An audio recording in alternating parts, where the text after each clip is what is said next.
पेशकश दिव्य दर्शन में सभी दर्शकों का बहुत स्वागत है। देखिए, नवरात्र का पावन महीना चल रहा है।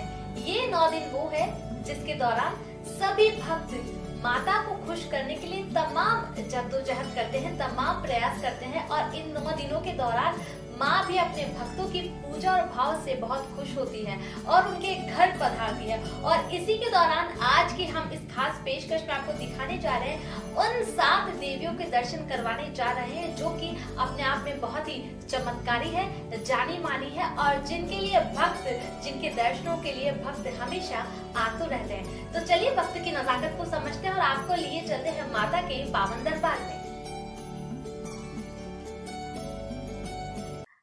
अब हम बात कर रहे हैं सबसे पहले माँ शैलपुत्री की।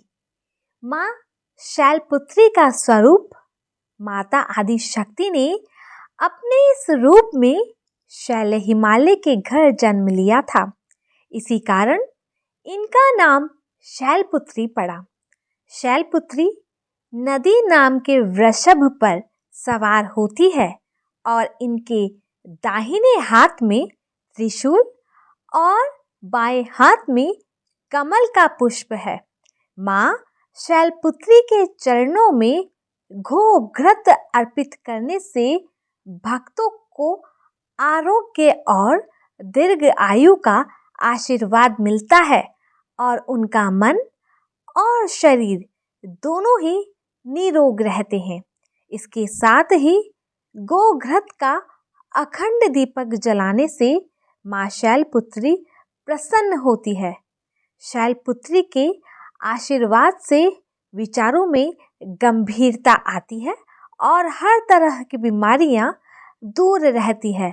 साथ ही दीर्घ आयु का भी आशीर्वाद मिलता है और इसी के साथ ही माँ आत्मविश्वास की जागृति को भी बढ़ाती है। माँ ब्रह्मचारिणी नवदुर्गाओं में दूसरी दुर्गा का नाम ब्रह्मचारिणी है। इनकी पूजा नवरात्र के दूसरे दिन की जाती है। ब्रह्मचारिणी इस लोक के समस्त चर और अचर जगत की विद्याओं की ज्ञाता है। इनका स्वरूप श्वेत वस्त्र में लिपटी हुई कन्या के रूप में है, जिनके एक हाथ में अष्टदल की माला और दूसरे हाथ में कमंडल है। यह अक्षयमाला और कमंडल धारिणी ब्रह्मचारिणी नामक दुर्गा शास्त्रों के ज्ञान और निगमागम तंत्र मंत्र आदि से संयुक्त है। ब्रह्मचारिणी माता को पीला रंग बहुत प्रिय है, इसलिए माता की पूजा में पीले रंग के कपड़े पहनकर पूजा अवश्य करनी चाहिए।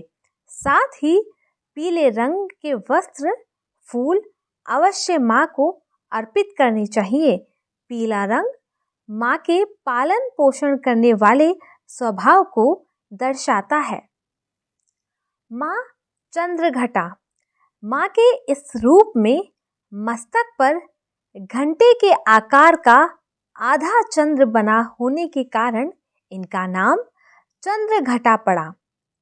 और तीसरे नवरात्र में माँ के इसी रूप की पूजा की जाती है और माँ की कृपा से साधक को संसार के सभी कष्टों से छुटकारा भी मिलता है।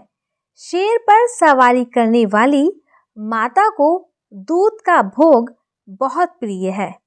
हेमा चंद्रघटा के पूजन से साधक को तीसरे मणिपुर चक्र के जागृत होने वाली सिद्धियां प्राप्त हो जाती है और निर्णय लेने की क्षमता में भी वृद्धि होती है और सुख समृद्धि की प्राप्ति होती है। माँ कुष्ठमांडा। नवरात्रि के चौथे दिन माँ दुर्गा के इस रूप की पूजा की जाती है। माँ कुष्ठमांडा अष्टभुजाओं वाली देवी कहलाती है। मान्यता है कि नवरात्रि के चौथे दिन माँ की पूजा करने वाले साधक की सभी मनोकामनाएं पूर्ण होती है और भक्तों को सुख और सौभाग्य की प्राप्ति होती है। माँ को लेकर ऐसी मान्यता है, पढ़ने वाले छात्र यदि कुष्मांडा देवी की पूजा करें तो उनमें बुद्धि का विकास होता है। दुर्गा माता के चौथे रूप में माँ कुष्मांडा भक्तों को रोग, शोक, विनाश से मुक्त करके आयु, यश, बल और बुद्धि प्रदान करती है। माँ स्कंद माता पंचम नवरात्र में आदि शक्ति माँ दुर्गा स्कंद माता के रूप में पूजा होती है। कुमार कार्तिकेय की माता होने के कारण इनका नाम स्कंद माता पड़ा। इनकी पूजा करने वाले साधक संसार के सभी सुखों को भोगते हुए अंत में मोक्ष पद को प्राप्त करते हैं।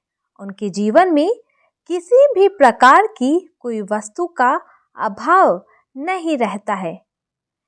इन्हें पद्मासन देवी भी कहा जाता है। माँ का वाहन सिंह है और इन्हें केला अति प्रिय है।